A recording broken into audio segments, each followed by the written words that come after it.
is truly an honor to stand before you today. Since third grade, I have created so many fun and meaningful memories in this school. I would not be here today without the support of my parents and teachers. And for that, I am incredibly grateful for their guidance and encouragement.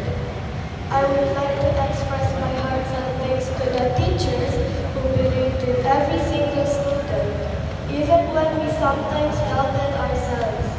To our beloved principal, Ms. Santa B. Carlos, who is truly the heart of this school. CMI will not be what it is today without your dedication and leadership. Of course, my schoolmates and classmates have also played an important role in my journey. They brought joy, laughter, and encouragement that made this school year